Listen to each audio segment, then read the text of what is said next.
Harshada, for that very kind introduction.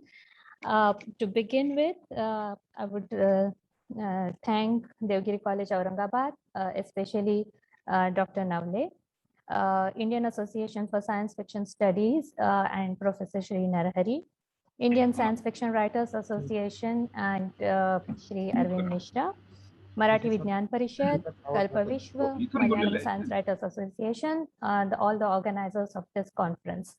I think conferences such as this are very important, especially for students to inculcate the interest in science, because science fiction does a twofold job. It not only increases the interest of readers in literature, but also in science, because the writers of science fiction are basically dreamers. And we are all speculate, we look forward to a future. So before going into my introduction to my book, All the Way Home, I'd like to share a video with you all. So please give me a moment while I share screen and start my video.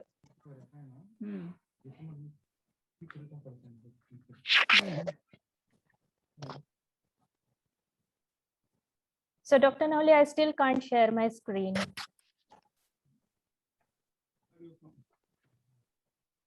Could you please check?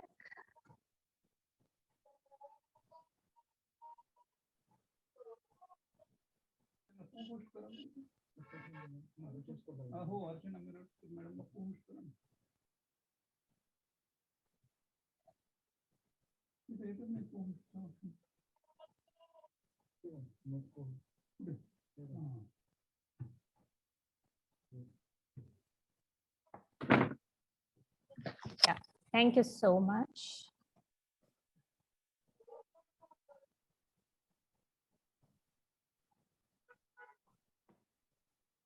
Can everybody see the screen? No, ma'am. Please share again. Okay. Stop and share again. Okay, just doing that.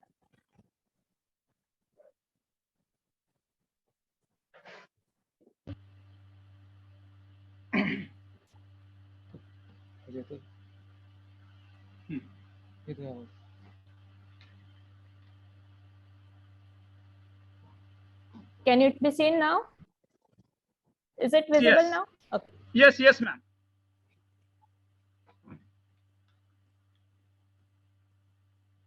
It is visible. Please proceed.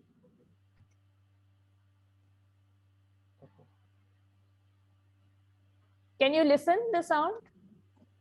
Can you hear the sound? No. You're not able to hear the sound? Only visible. And the sound No is sound, not? no sound.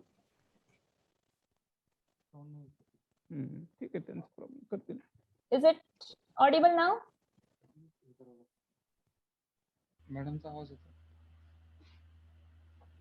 Is it audible now? You are audible, but there is no voice to the video, ma'am.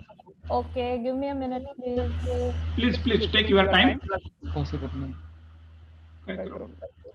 प्रत्येकाने link open करायला लागेल. सोपं आहे त्यांचा video आहे. त्यांनी ते video जर दाखवले ऑनलाईन युट्यूबवर दाखवला लागणार. Don't share the online link, ma'am. Instead of that, you can share the video. Your original video, please.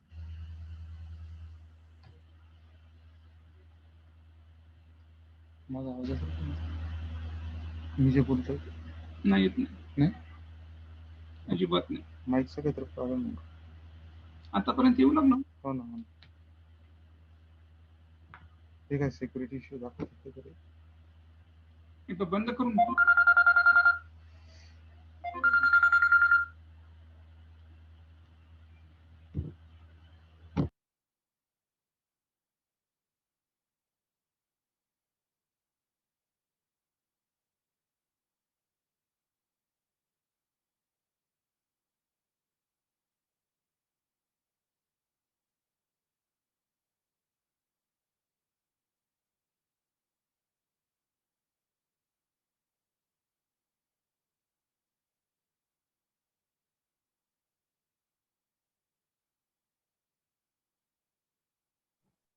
Is it audible now?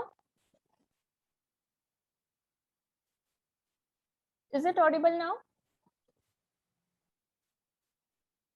It is not. It's still not? Okay. Please unmute, ma'am. Please unmute.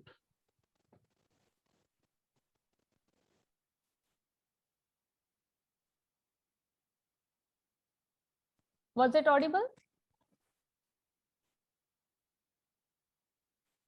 Was it audible, sir? Was it audible now? Please unmute yourself. You are not audible. I am unmuted.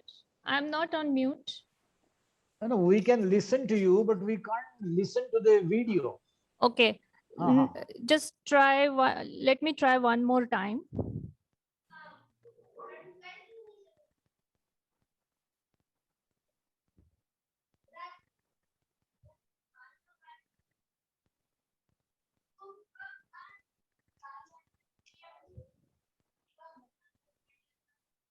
No.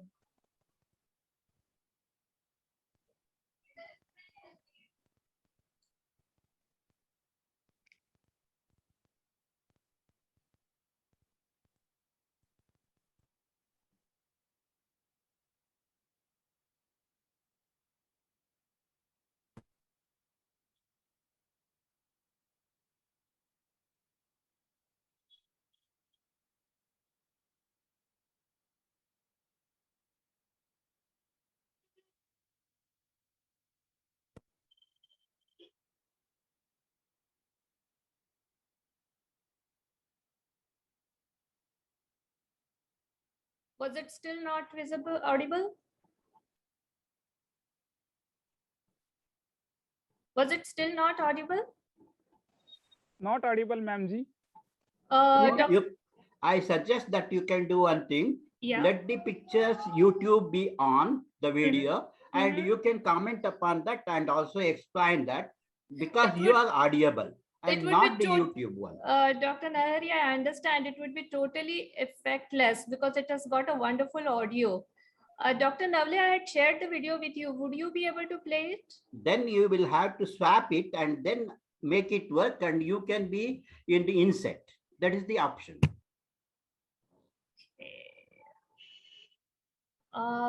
Dr. Navle, would you be able to share it? Because I will it's- try. I will try. I will try. Can you just try 1 minute, please? In the meanwhile, I can continue speaking. Yes, yes, ma'am. Please. But please try to play it with the sound because it's a very effective video. So my book is called All the Way Home. It's basically a novel which the story is about 6 millennia from now, so 6,000 years later. Once you Join. are able to see the video, you will get a little bit of idea of the plot.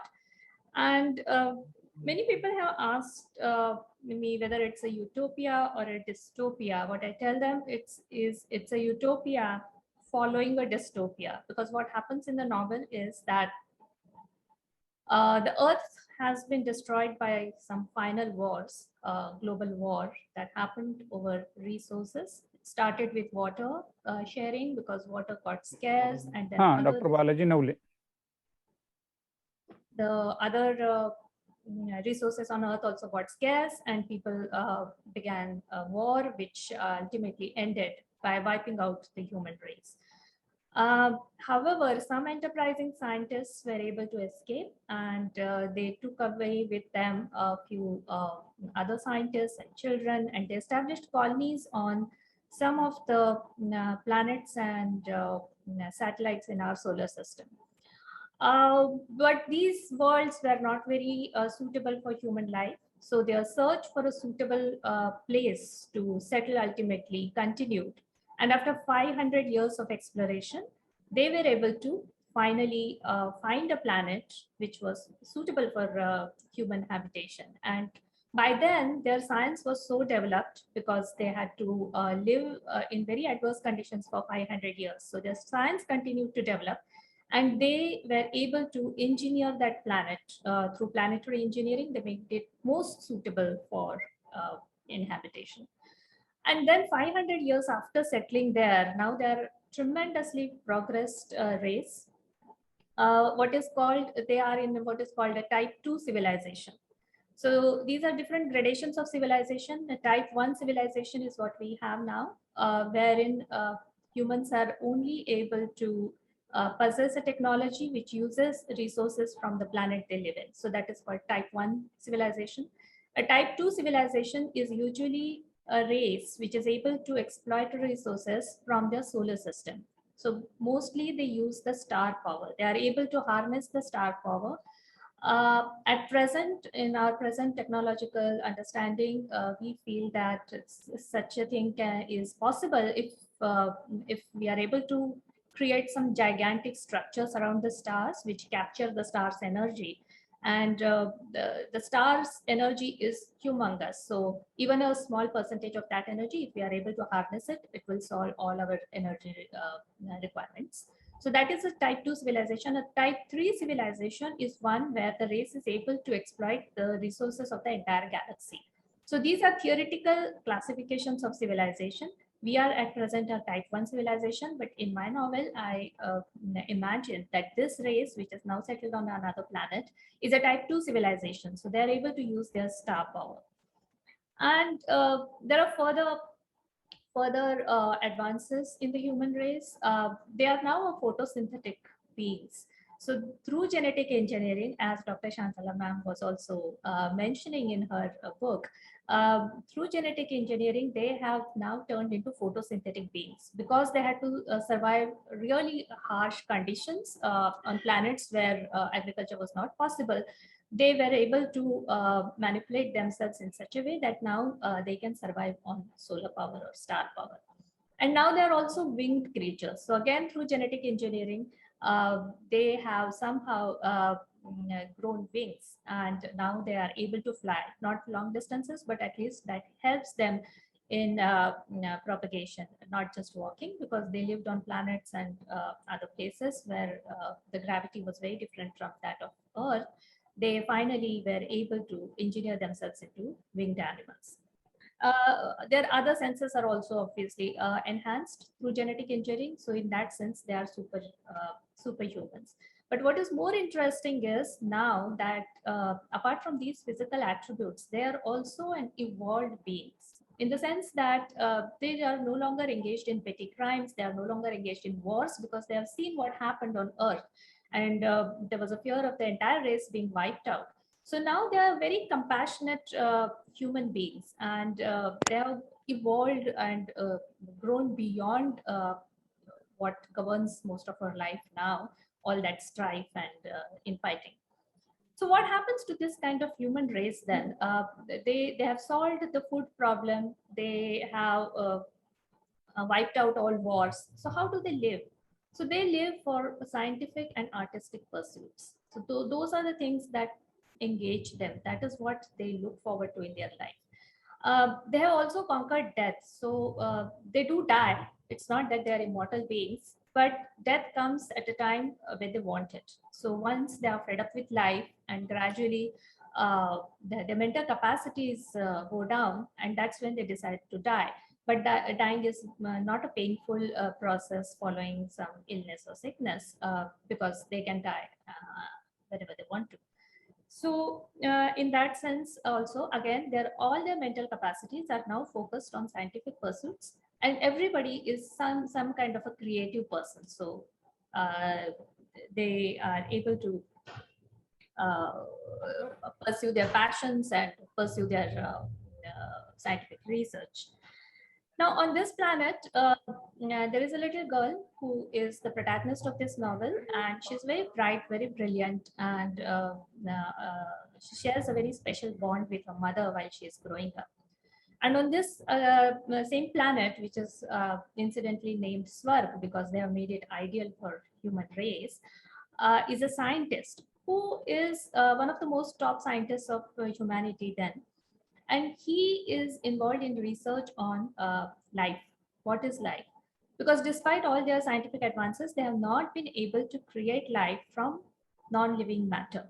So in order to, they can do whatever they want with life once an organism is born, but they cannot create life from non-living things. So he's very intrigued by this question, and he's spent his life understanding what differentiates life from non-living matter. And he feels that since they still don't know how life begins, I mean, theoretically they know that through cells, and they have studied the reproduction and all forms of non-reproductive propagation, but from non-matter, they cannot turn non-matter into living matter. And he feels that the answers to these fundamental questions of how life begins can only be found on Earth, where life originally began. Because despite all their explorations across the galaxy, they have not found any other planet which harbors life. Earth was the only planet where life flourished, and now it has been transported from Earth to other places, but the life originated on Earth. So he proposes a scientific mission back to Earth, and nobody has visited Earth in the past 1,000 years. So it's a very daring kind of exploration, and they choose 16 young youth, basically most of them are science students, who will go there. Because this new planet is 5 light years away, it's a long journey, but they use, because it's a type 2 civilization, they're able to use the warp drive. And because of that kind of a speed and because of the warp, the time of the journey is shrink to 1 year. And during this 1 year, for 9 months, they are in hibernation, the crew.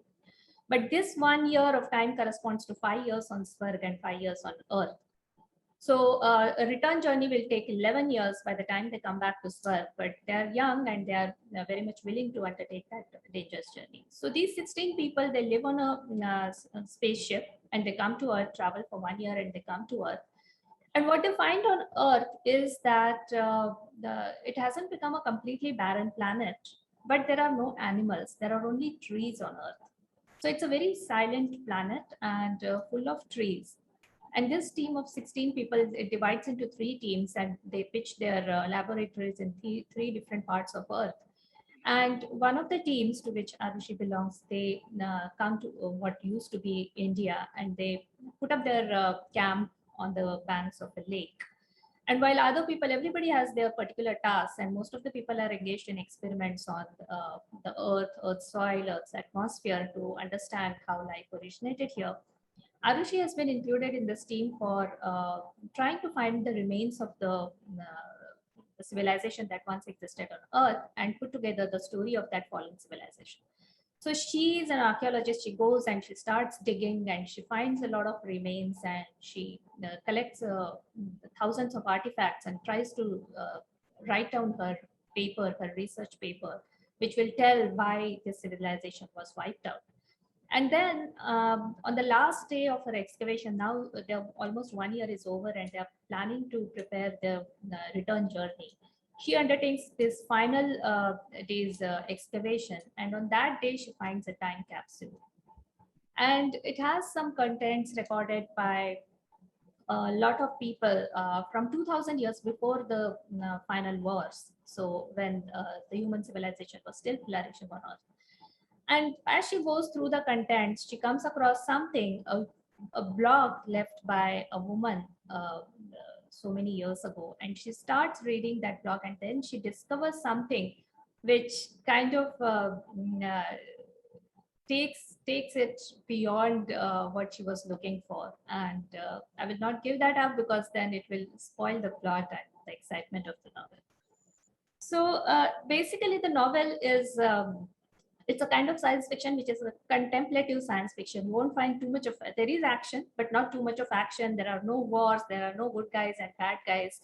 It's a very contemplative science fiction which asks some fundamental questions, and it focuses on the quest of knowledge that human race has been engaged since time immemorial.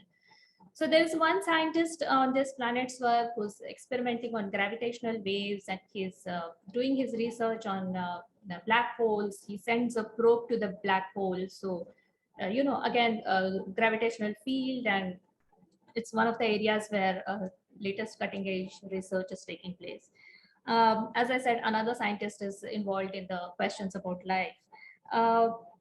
it's very interesting because I am personally interested in all these very fundamental questions.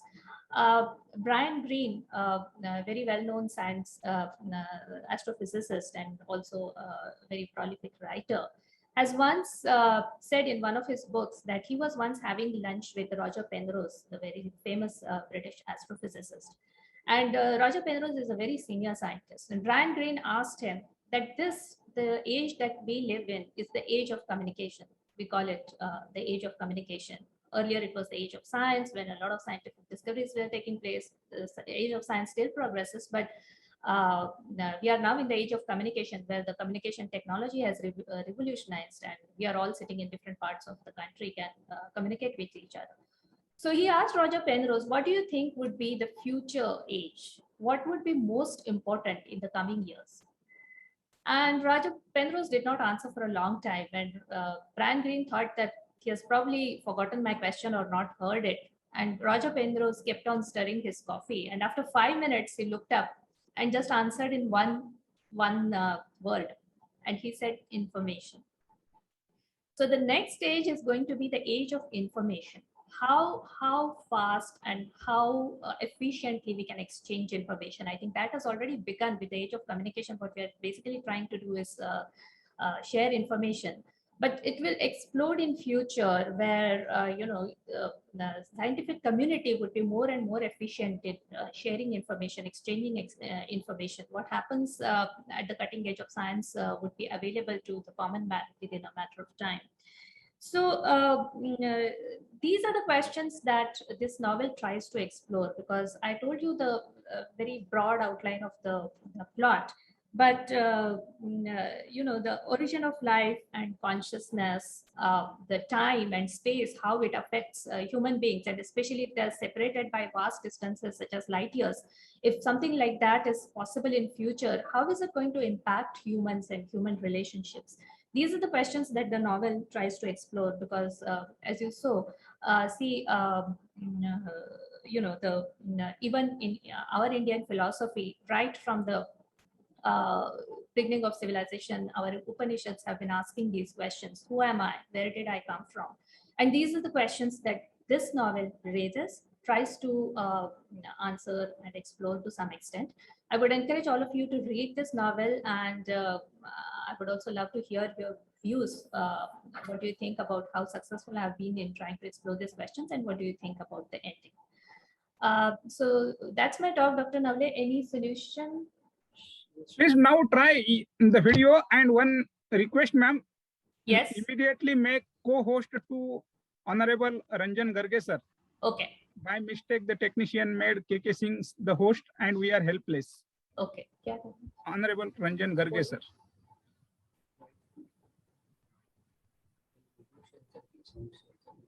Sound. Okay. Now got it.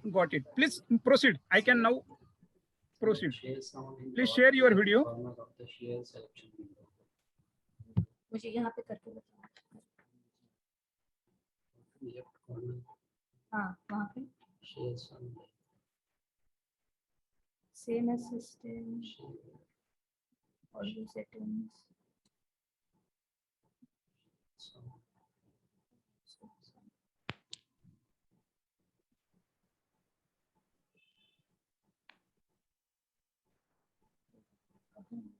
Nole sir.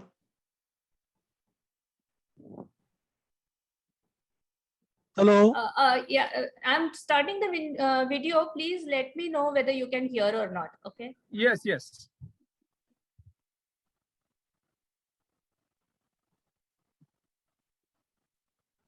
Yes or no?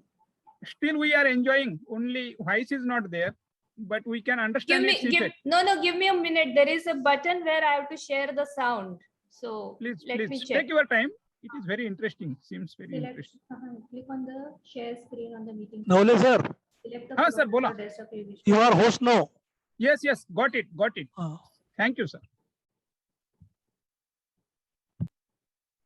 Acha, share sound. Okay. Ma'am ji, please begin right from beginning. No voice. Can you hear it now? No. Were you able to hear it? No. I can hear.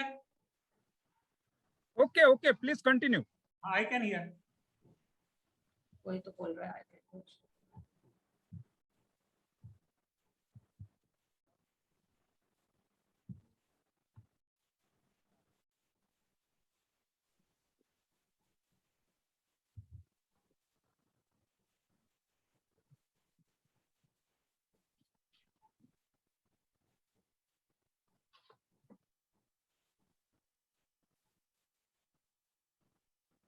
Prevalent in the universe. She was a part of that energy, as was everything else. Ma'am, right She from remember- beginning, right from beginning. Now Can you- audible? Yes, Audible? yes, yes, Okay. yes. Right from beginning. 59, 58, 57. The minutes ticked by. The control room on the ground carried out the mandatory checks and cross-checks. The buzz of the engines and machines formed a constant humming sound in the background. 37, 36. Arushi sat with her hands clutched together and butterflies in her stomach. In half an hour, they would leave not just the familiarity of home, but the entire planet and life as they knew it. 29, 28, 27. Arushi tried to concentrate hard and focus on the primordial energy prevalent in the universe. She was a part of that energy, as was everything else. She remembered the words of her mother, heard countless number of times when they prayed before the evening drinks. When she was a little girl and was happy to watch the stars sitting on her mother's knee. 16, 15. She could no longer concentrate. Tears welled up in her eyes. She didn't want to go anymore. She wanted to go home, to her mother. Everything would be all right then.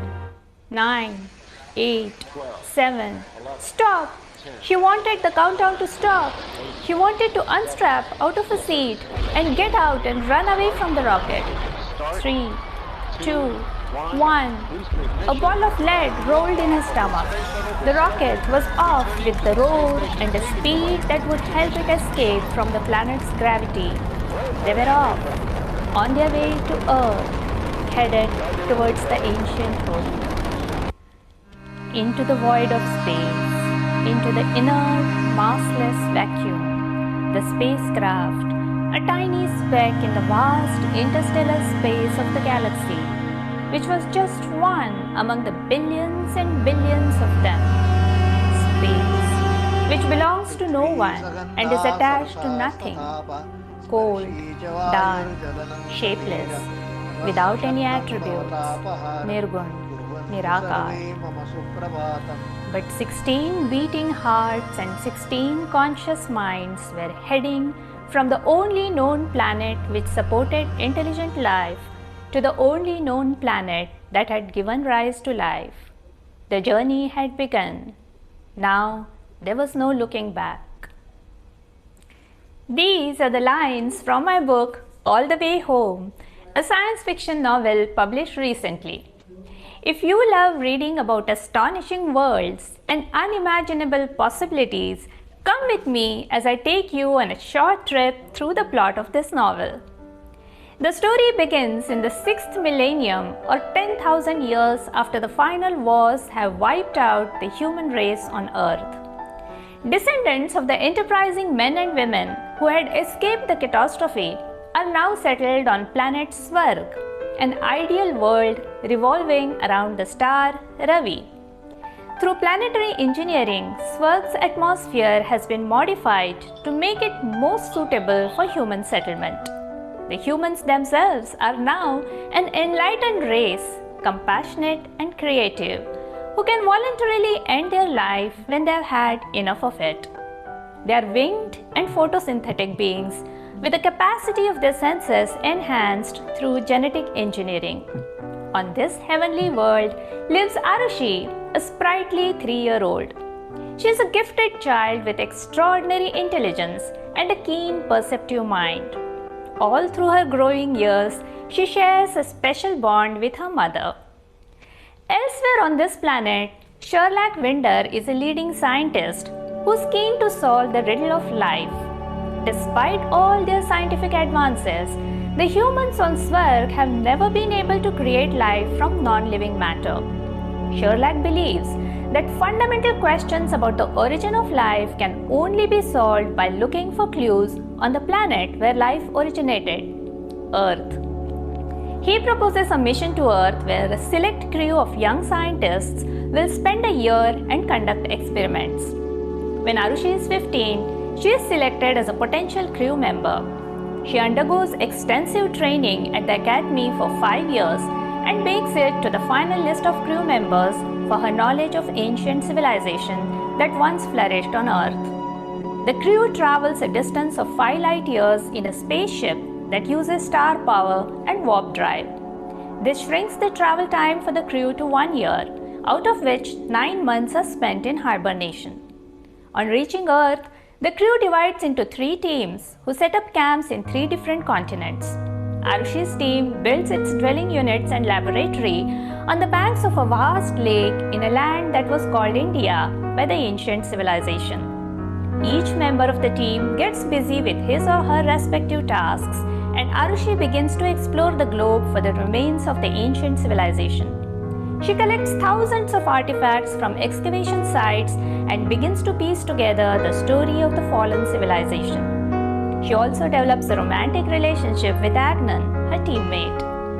As their period on Earth nears the end, Arushi is tempted to take one last excavation to search for objects from the pre-war years on Earth. She travels to the north and begins digging on the dry land near an ancient river. On the last day of her camp, she finds a time capsule dating from the 3rd millennium, 2000 years before the final wars. As she unravels its contents, she stumbles upon an uncanny discovery. She learns something that answers questions beyond the physical origin of life, a transcendental revelation that crosses the boundaries of space and time. Sounds interesting? Then order a copy of the book today and get lost in a journey from Swarg back to Earth, an exploration of how both time and space are relative, a search into the deep meaning of human relationships. The book is available on Amazon and Flipkart. Get your copy today. I'd love to hear from you, so drop a line to archanamiraskar@gmail.com or DM me on Twitter. Happy reading. So I hope some of you were able to see and hear it both. So that's all from me.